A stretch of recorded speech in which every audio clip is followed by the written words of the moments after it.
जय श्री कृष्ण। राधे राधे। प्यारे भक्तगणों, आज है चैत्र महीने की शुक्ला पक्ष की द्वादशी तिथि और आज कामदा एकादशी व्रत का पारण का दिन है। जिन्होंने 19 अप्रैल को व्रत रखा था वो आज 20 अप्रैल को अपना व्रत को खोलेंगे। आज का दिन बड़ा ही शुभ है। आज के दिन व्रत रखने वाले भक्त तुलसी माता, लक्ष्मी नारायण की कथा सुनकर अपना व्रत को पूर्ण करते हैं और जो लोग व्रत नहीं रखे हैं वो लोग भी इन कथाओं को सुनकर पुण्य फल प्राप्त कर सकते हैं। तो आइए प्यारे भक्तगणों, कथा श्रवण करते हैं।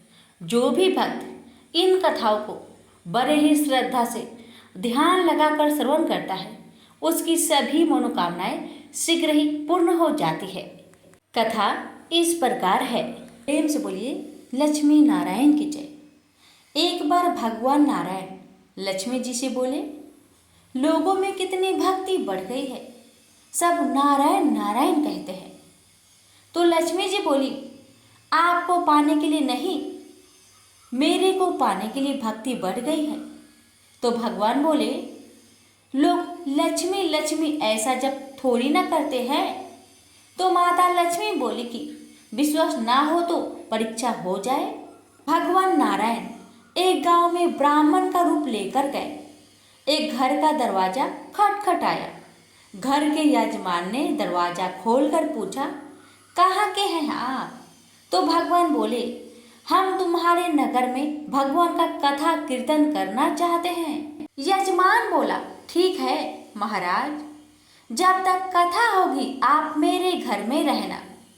गांव के कुछ लोग इकट्ठा होके सब तैयारी कर दी। पहले दिन कुछ लोग आए, अब भगवान स्वयं कथा करते तो गर्दी बढ़ी। 2 रे 3 रे दिन और भी भीड़ हो गई। भगवान खुश हो गए कि कितनी भक्ति है लोगों में। लक्ष्मी माता ने सोचा, अब जाने जैसा है। लक्ष्मी माता ने बूढ़ी माता का रूप लिया और उस नगर पहुंची। एक महिला ताला बंद करके कथा में जा रही थी कि माता पहुंची। बोली, बेटी जरा पानी पिला दे। तो वो महिला बोली, माता जी 3:30 बजे हैं, मेरे को प्रवचन में जाना है। लक्ष्मी माता बोली, पिला दे बेटी थोड़ा पानी, बहुत प्यास लगी है। तो वो महिला लोटा भर के पानी लाई। माता ने पानी पिया और लोटा लौटाया तो सोने का हो गया था। महिला अचंभित हो गई कि लोटा था स्टील का और वापस लिया तो सोने का। कैसी चमत्कारी माता जी हैं। अब तो वो महिला हाथ जोड़ी करने लगी कि माता जी आपको भूख लगी होगी, खाना भी खा लीजिए। ये सोच के कि खाना खाएगी तो थाली भी कटोरी भी सोने की हो जाए। माता लक्ष्मी बोली, तुम जा बेटी, तेरा टाइम हो गया है। वो महिला प्रवचन में आई तो सही, लेकिन आसपास की महिलाओं को सारी बात बताई। अब महिलाओं को बात सुनकर चालू सत्संग में से उठ के गई। दूसरे दिन से कथा में लोगों की संख्या कम हो गई। तो भगवान ने पूछा कि लोगों की संख्या कैसे कम हो गई। किसी ने कहा, एक चमत्कारी माताजी आई हैं नगर में, जिसके घर दूध पीती तो गिलास सोने का हो जाता, थाली में रोटी सब्जी खाती तो थाली सोने की हो जाती। उसके कारण लोग प्रवचन में नहीं आते। भगवान नारायण समझ गए कि लक्ष्मी जी का आगमन हो चुका है। इतनी बात सुनते ही देखा कि जो यजमान सेठ जी थे वो भी उठ खड़े हुए और खिसक गए। पहुंचे माता लक्ष्मी जी के पास। बोले, माता मैं तो भगवान की कथा का आयोजन करता और लक्ष्मी जी माता आपने मेरे घर को छोड़ दिया। माता जी बोली, तुम्हारे घर तो मैं सबसे पहले आने वाली थी, लेकिन तुम्हारे घर में जिस कथाकार को ठहराया है ना वो चला जाए तो मैं अभी आऊँ। सेठ जी बोला, बस इतनी सी बात, अभी उनको धर्मशाला में कमरा दिलवा देता हूँ। जैसे ही महाराज कथा करके घर आए तो सेठ जी बोला, महाराज बिस्तरा बांधो, आपकी व्यवस्था धर्मशाला में कर दी है। महाराज बोले, अभी 2-3 दिन बचे हैं कथा के, यही रहने दो। सेठ बोला, नहीं नहीं, जल्दी जाओ, मैं कुछ नहीं सुनने वाला। इतने में लक्ष्मी जी भी आई। कहा कि सेठ जी, आप थोड़ा बाहर जाओ, मैं इनसे निपट लूँ। माता जी बोली, प्रभु आप तो मान गए। भगवान नारायण बोले, हाँ लक्ष्मी, तुम्हारा प्रभाव तो है, लेकिन एक बात तुमको भी मेरी माननी पड़ेगी कि तुम तब आई जब संत के रूप में मैं यहाँ आया। संत जहाँ कथा करेंगे वहाँ लक्ष्मी तुम्हारा निवास जरूर होगा। प्रेम से बोलिए, लक्ष्मी नारायण की जय।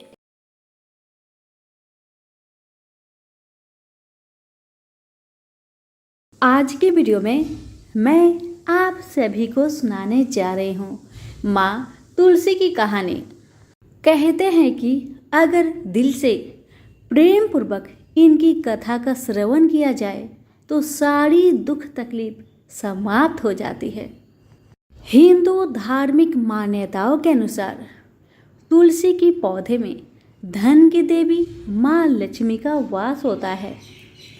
ऐसी मान्यता है कि प्रतिदिन तुलसी जी की पूजा करने से घर में समृद्धि आती है और आर्थिक परेशानियां कम हो जाता है। तुलसी के पौधे को बहुत ही पवित्र माना गया है। इसे घर के आंगन में भी लगाने का फल बताया गया है। यह भी मान्यता है कि जब व्यक्ति की मौत हो जाती है तो गंगा जल में तुलसी मिलाकर उसके मुख में डालने से मृत आत्मा को शांति मिलती है। और कहते हैं कि नियमित रूप से तुलसी जी की पूजा करने, जल और दूध चढ़ाने से भगवान विष्णु की विशेष कृपा होती है।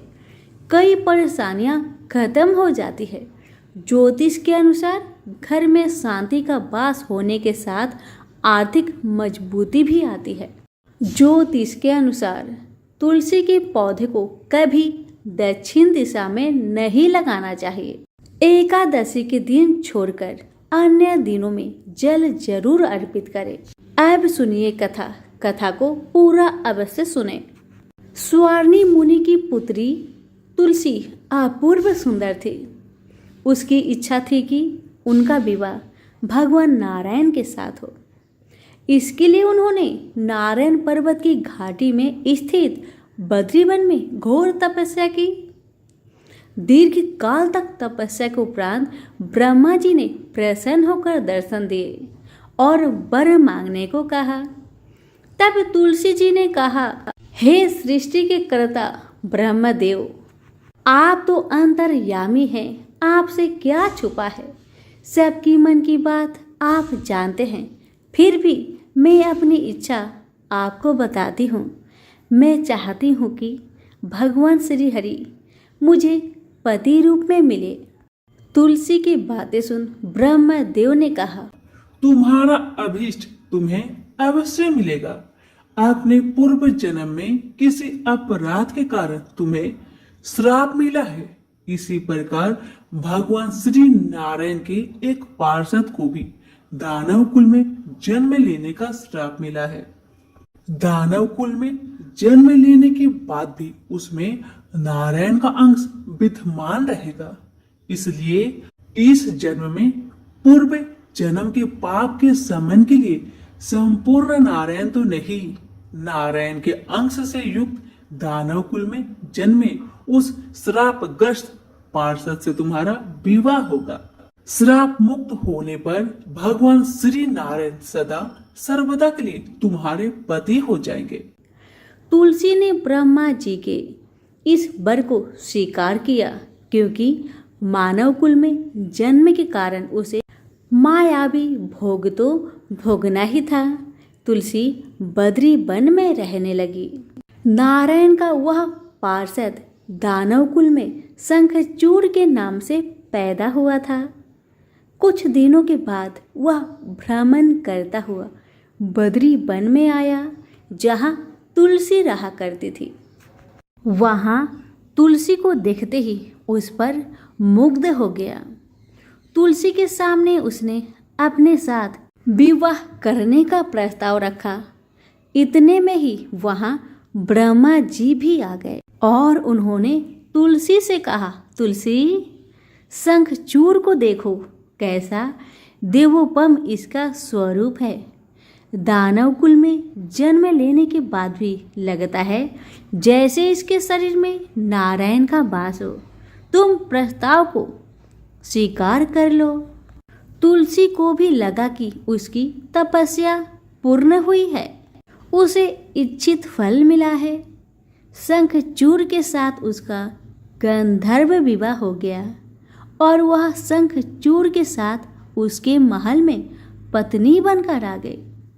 शंखचूड़ ने अपनी परम सुंदरी सती सावधि पत्नी तुलसी के साथ बहुत दिनों तक राज्य किया। उसने अपने राज्य का इतना विस्तार किया कि देवलोक तक उसके अधिकार में आ गया। स्वर्ग का सुख भोगने वाले देवताओं की दशा भिखारियों की जैसी हो गई। शंखचूड़ किसी को भी कष्ट नहीं देता था, पर अधिकार और राज्य छीन जाने से सारे देवता मिलकर ब्रह्मा, विष्णु और शिव की सभा में गए तथा अपनी विपत्ति सुनाई। ब्रह्मा जी ने कहा, तुलसी परम साध्वी है, उसका विवाह शंखचूड़ से मैंने ही करवाया था। शंखचूड़ को तब तक नहीं हराया या मारा जा सकता है जब तक तुलसी को न छला जाए।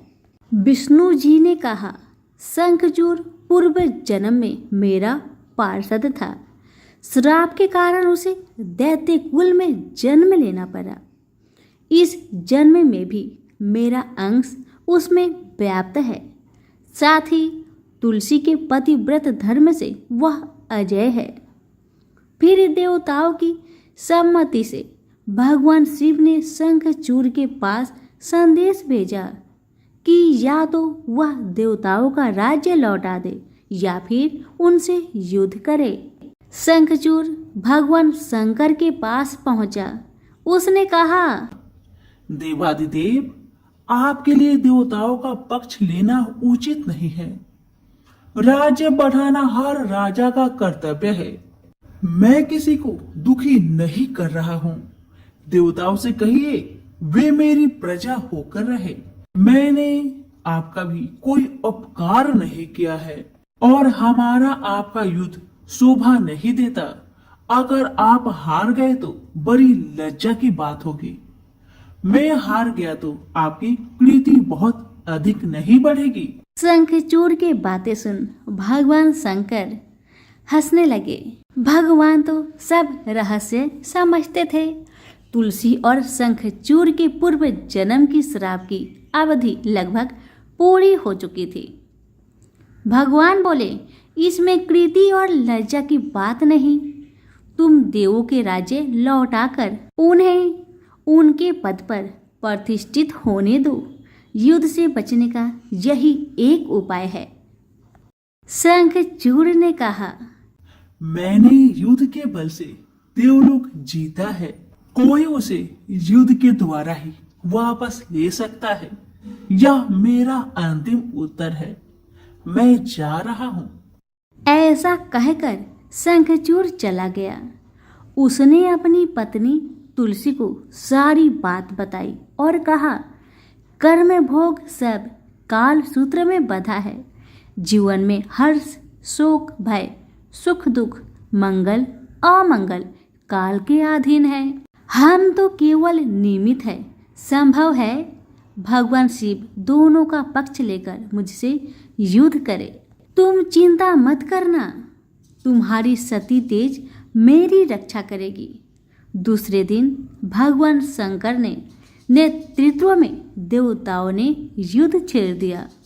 शंखचूड़ ने भीषण बाणों की वर्षा कर उनका वेग रोका। उसके प्रहार से देवता डगमगाने लगे। उसने दानवी शक्ति का प्रयोग कर मायावी युद्ध आरंभ किया।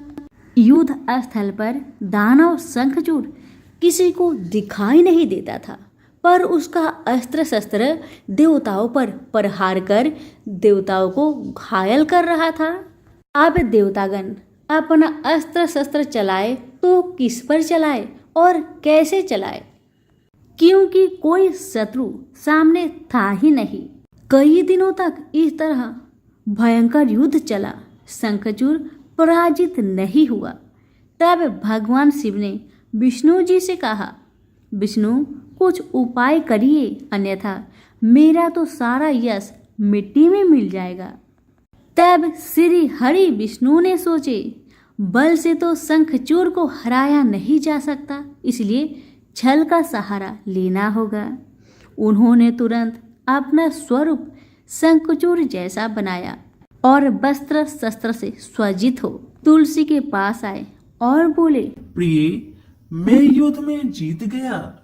सारे देवता भगवान शंकर समेत हार गए। आओ, इस खुशी में आओ, मैं तुम्हें अंक से लगा लूं। पति को प्रत्यक्ष खरा देख तथा विजय का समाचार सुन वह दौड़कर मायावी शंखचूड़ के गले से लिपट गई। इस प्रकार पति पत्नी दोनों ने आलिंगन को खूब खुशी मनाई। पर पुरुष के साथ इस प्रकार का व्यवहार से उसका सती तेज नष्ट हो गया। उसका सती तेज जो शंखचूड़ की कवच के रूप में रक्षा कर रहा था, वह कवच नष्ट हो गया। शंखचूड़ शक्तिहीन हो गया। यह जानते ही भगवान शंकर ने अपने त्रिशूल से प्रहार किए। त्रिशूल के लगते ही शंखचूड़ जलकर भस्म हो गया। शंखचूड़ के मरने को जानकर विष्णु अपने असली स्वरूप में आ गए। सामने अपने पति शंखचूड़ के स्थान पर भगवान विष्णु को खड़ा देख तुलसी बहुत विस्मित हुई। उसको पता लग गया कि स्वयं नारायण ने उसके साथ छल किया है। क्रोध में आकर उसने श्राप दिया, एक सती स्त्री का अस्तित्व भंग करने के अपराध में तुम हृदयहीन पत्थर हो जाओ। विष्णु ने तुलसी के श्राप को सिरोधार्य कर कहा, देवी, तुम्हारा तथा शंखचूड़ के कल्याण के लिए मुझे ऐसा करना पड़ा। तुम दोनों को श्राप मुक्त करना था। तुम भी अब शरीर त्याग कर तुलसी बिरुवा के रूप में जन्म लोगी और मेरी पूजा तुलसी दल से होगी। मैं सालग्राम पत्थर बनूंगा। मेरे शीश पर तुम आदर से विराजमान होगी। तुम्हारे पति की हड्डियों के चूर्ण से शंख की उत्पत्ति होगी। उस शंख ध्वनि से देवताओं तथा मेरी पूजा आराधना होगी। जहाँ शंख ध्वनि होगी वहाँ मंगलमय में मैं विराजमान रहूंगा। तुमने पूर्व जन्म में बद्री वन में मुझे पाने के लिए बड़ी तपस्या की थी। अब अगले जन्म में मैं नारायण पर अस्तर के रूप में बद्रीनाथ वन में स्थापित हो जाऊंगा और मेरी पूजा अर्चना फल फूल से न होकर तुम्हारी तुलसी दल से होगी। मेरे शीश पर विराजमान होकर तुम मुझसे भी ऊंचा पद प्राप्त करोगी। प्रेम से बोले, तुलसी माता की जय हो, शालिग्राम जी की जय हो, विष्णु भगवान की जय हो। ओम नमो भगवते वासुदेवाय नमः। प्यारे भक्तगणों, आज आप सभी श्रवण करेंगे राजा अम्बरीश की कथा। राजा अम्बरीश भगवान श्री हरि के परम भक्त थे। वे पृथ्वी के सातों द्वीप, अचल संपत्ति और अतुल ऐश्वर्य के शासक होने पर भी इन्हें सपने तुल्य समझते थे, क्योंकि वे जानते थे कि जिस धन वैभव के लोभ में पड़कर मनुष्य घोर नरक में जाता है, वह केवल 4 दिन की चांदनी है। राजा अम्बरीश का भगवान श्री कृष्ण में और उनके प्रेमी साधुओं में परम प्रेम था।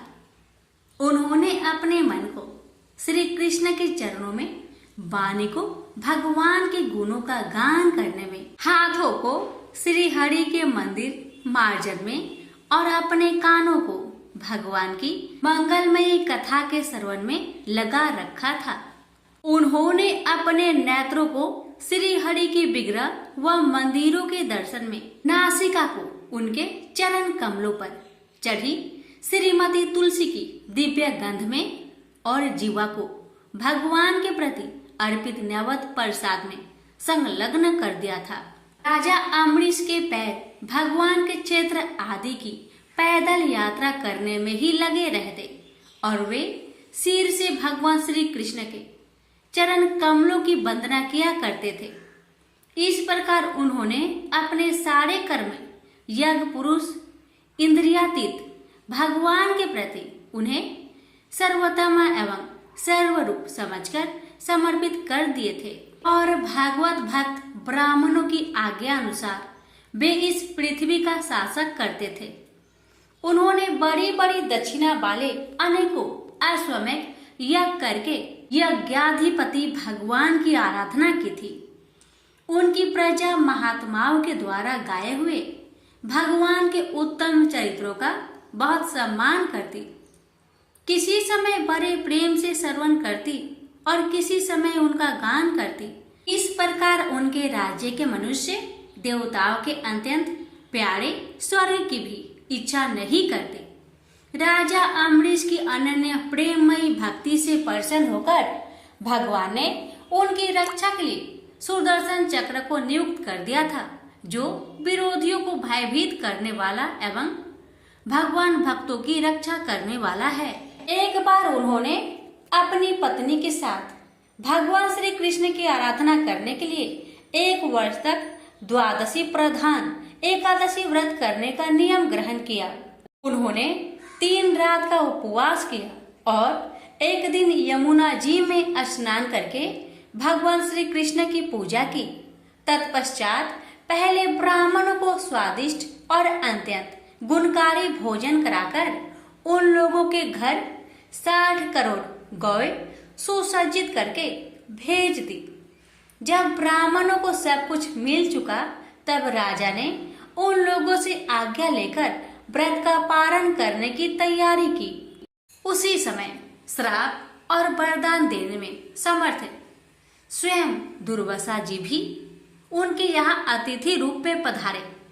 राजा अम्बरीश उन्हें देखते ही उठकर खड़े हो गए, आसन देकर बैठाया और विविध सामग्रियों से उनके चरणों में प्रणाम करके भोजन के लिए प्रार्थना की। दुर्वासा जी ने राजा अम्बरीश की प्रार्थना स्वीकार कर ली और इसके बाद आवश्यक कर्मों से निवृत्त होने के लिए वे नदी तट पर चले गए। वे ब्रह्मा का ध्यान करते हुए यमुना के पवित्र जल में स्नान करने लगे। इधर द्वादशी केवल घड़ी भर शेष रह गई थी। धर्मज्ञ अम्बरीश ने धर्म संकट में पड़कर ब्राह्मणों के साथ परामर्श किया। उन्होंने कहा, ब्राह्मण देवताओं, ब्राह्मण को बिना भोजन कराए स्वयं खा लेना और द्वादशी रहते पारण न करना दोनों ही दोष है। इसलिए इस समय जैसा करने से मेरी भलाई हो और मुझे पाप न लगे ऐसा काम करना चाहिए। तब ब्राह्मणों के साथ विचार करके उन्होंने कहा, ब्राह्मणों, श्रुतियों में ऐसा कहा गया है कि जल पी लेना भोजन करना भी है, नहीं भी करना है। इसलिए इस समय केवल जल से पारण किए लेता हूँ। ऐसा निश्चय करके मन ही मन भगवान का चिंतन करते हुए राजश्री अम्बरीश ने जल पी लिया और फिर दुर्वासा जी के आने की राह देखने लगे। दुर्वासा जी आवश्यक कर्मों से निवृत्त होकर यमुना तट से लौट आए। जब राजा ने आगे बढ़कर उनका अभिनंदन किया तब उन्होंने अनुमान से ही समझ लिया कि राजा ने पारण कर लिया है। उस समय दुर्वासा जी बहुत भूखे थे। वे क्रोध से थर थर कांपने लगे। उन्होंने हाथ जोड़कर खड़े अम्बरीश से डट कर कहा, आओ देखो तो सही, यह कितना क्रूर है। यह धन के मद में मतवाला हो रहा है। भगवान की भक्ति तो इसे छू तक नहीं गई और यह अपने को बड़ा समर्थ मानता है। आज इसने धर्म का उल्लंघन करके बड़ा अन्याय किया है। मैं इसका अतिथि होकर आया हूँ, किंतु फिर भी मुझे खिलाए बिना ही इसने खा लिया। अच्छा देख, तुझे अभी इसका फल चखाता हूँ। यो कहते कहते वे क्रोध से जल उठे। उन्होंने अपनी एक जटा उखाड़ी और उससे अम्बरीश को मार डालने के लिए एक कृत्या राक्षसी उत्पन्न की। वह आग के समान जलती हुई हाथ में तलवार लेकर राजा अम्बरीश पर टूट पड़ी। परम पुरुष परमात्मा ने अपने सेवक की रक्षा के लिए पहले से ही सुदर्शन चक्र को नियुक्त कर रखा था। जैसे आग क्रोध से गुर्राते हुए सांप को भस्म कर देती है, वैसे ही चक्र ने दुर्वासा जी की कृत्या को जलाकर ढेर कर दिया। जब दुर्वासा जी ने देखा कि मेरी बनाई हुई कृत्या तो जल रही है और चक्र मेरी ओर आ रहा है, तब वे भयभीत हो अपने प्राण बचाने के लिए जी छोड़कर एकाएक भाग निकले। जैसे ऊंची ऊंची लपटों वाला दवानल सांप के पीछे दौड़ता है, वैसे ही भगवान का चक्र तो मेरे पीछे लग गया है। तब दुर्वासा जी दिशा, आकाश, पृथ्वी, अतल, बीतल आदि नीचे के लोक, समुद्र, लोकपाल और उनके द्वारा सुरक्षित लोक एवं स्वर्ग तक में गए। परंतु जहां जहां वे गए वहीं वहीं उन्होंने असहा तेज वाले सुदर्शन चक्र को अपने पीछे लगा देखा। जब उन्हें कहीं भी कोई रक्षक न मिला तब वे तो डर गए। अपने प्राण बचाने के लिए वे देव शिरोमणि ब्रह्मा जी के पास गए और बोले, ब्रह्मा जी आप स्वयंभू हैं, भगवान के इस तेजोमयी चक्र से मेरी रक्षा कीजिए। ब्रह्मा जी ने कहा, दुर्वासा जी मैं शंकर जी, दक्ष, भृगु आदि, प्रजापति, भूतेश्वर आदि सब जिनके बनाए नियमों में बंधे हैं तथा जिनकी आज्ञा सिरोधार्य करके हम लोग संसार का हित करते हैं, उनके भक्त के द्रोही को बचाने में हम समर्थ नहीं है। जब ब्रह्मा जी ने इस प्रकार दुर्वासा को निराश कर दिया तब भगवान के चक्र से संतप्त होकर वे कैलाशवासी भगवान शंकर की शरण में गए। शंकर जी ने कहा, दुर्वासा जी जिनसे पैदा हुए अनेकों ब्रह्मांडों में हमारे जैसे हजारों चक्र काटते हैं, यह चक्र उन्हीं विश्वेश्वर का शस्त्र है। यह हम लोगों के लिए असह है। तुम उन्हीं की शरण में जाओ, वे भगवान ही तुम्हारा मंगल करेंगे। निराश होकर दुर्वासा जी श्री हरि भगवान के परम धाम बैकुंठ की तरफ में भागे। दुर्वासा जी भगवान के चक्र की आग से जल रहे थे। वे भगवान के चरणों में गिर पड़े। उन्होंने कहा, हे अच्युत, हे अनंत, आप संतों के एकमात्र इच्छित है। प्रभु, संपूर्ण जगत के जीवन दाता मैं अपराधी हूँ, आप मेरी रक्षा कीजिए। आपका परम प्रभाव न जानने के कारण ही मैंने आपके प्यारे भक्त का अपराध किया है। प्रभु, आप मुझे बचाइए। श्री भगवान ने कहा, दुर्वासा जी मैं सर्वथा भक्तों के अधीन हूँ, मुझ में तनिक भी स्वतंत्रता नहीं है। जो भक्त स्त्री, पुत्र, गृह, गुरुजन, प्राण, धन, इहलोक और परलोक सबको छोड़कर केवल मेरी शरण में आ गए हैं, उन्हें छोड़ने का संकल्प भी मैं कैसे कर सकता हूँ। इसमें संदेह नहीं कि ब्राह्मणों के लिए तपस्या और विद्या परम कल्याण के साधन है, परंतु यदि ब्राह्मण उद्दंड और अन्यायी हो जाए तो वे ही दोनों उल्टा फल देने लगते हैं। दुर्वासा जी सुनिए, मैं आपको एक उपाय बताता हूँ जिसका अनिष्ट करने से आपको इस विपत्ति में आना पड़ा है। आप उसी के पास जाइए, उनसे क्षमा मांगिए, तब आपको शांति मिलेगी। सुदर्शन चक्र की ज्वाला से जलते हुए दुर्वासा लौटकर राजा अम्बरीश के पास आए और उन्होंने अत्यंत दुखी होकर राजा के पैर पकड़ लिए। दुर्वासा जी की यह चेष्टा देखकर और उनके चरण पकड़ने से लज्जित होकर राजा अम्बरीश भगवान के चक्र की स्तुति करने लगे। अम्बरीश ने कहा, प्रभु सुदर्शन, आप अग्नि स्वरूप है, भगवान के प्यारे हजार दांत वाले चक्र देवा, मैं आपको नमस्कार करता हूँ। समस्त अस्त्र शस्त्रों को नष्ट कर देने वाले एवं पृथ्वी के रक्षक, आप इन ब्राह्मण की रक्षा कीजिए। आप कृपा करके हमारे कुल के भाग्योदय के लिए दुर्वासा जी का कल्याण कीजिए। हमारे ऊपर यह आपका महान अनुग्रह होगा। यदि मैंने कुछ भी दान किया हो या किया हो अथवा अपने धर्म का पालन किया हो, यदि हमारे वंश के लोग ब्राह्मणों को ही अपना आराध्य देव समझते रहे हो, तो दुर्वासा जी की जलन मिट जाए। भगवान समस्त गुणों के एकमात्र आश्रय स्थल है। यदि मैंने समस्त प्राणियों की आत्मा के रूप में उन्हें देखा हो और वे मुझ पर प्रसन्न हो, तो दुर्वासा जी का हृदय की सारी जलन मिट जाए। अब राजा अम्बरीश ने दुर्वासा जी को सब ओर से जलाने वाले भगवान के सुदर्शन चक्र की इस प्रकार स्तुति की। तब उनका प्रार्थना से चक्र शांत हो गया। जब दुर्वासा चक्र की आग से मुक्त हो गए और उनका चित्त स्वस्थ हो गया, तब वे राजा अम्बरीश को अनेकानेक उत्तम आशीर्वाद देते हुए उनकी प्रशंसा करने लगे। दुर्वासा जी ने कहा, धन्य है, आज मैंने भगवान के प्रेमी भक्त का महत्व देखा। राजन, मैंने आपका अपराध किया, फिर भी आप मेरे लिए मंगल कामना ही कर रहे हैं। महाराज अम्बरीश, आपका हृदय करुणा भाव से परिपूर्ण है। आपने मेरे ऊपर महान अनुग्रह किया। अहो, आपने मेरे अपराध भुलाकर मेरी रक्षा की है। जब से दुर्वासा जी चक्र से जीवन रक्षा के लिए भाग रहे थे, तब से राजा अम्बरीश ने भोजन नहीं किया था। वे दुर्वासा जी के लौटने की राह देख रहे थे। अब उन्होंने दुर्वासा जी के चरण पकड़ लिए और उन्हें प्रसन्न करके विधि पूर्वक भोजन कराया। दुर्वासा जी ने बहुत ही संतुष्ट होकर राजा अम्बरीश के गुणों की प्रशंसा की और उनके बाद उनसे अनुमति लेकर आकाश मार्ग से प्रस्थान किया।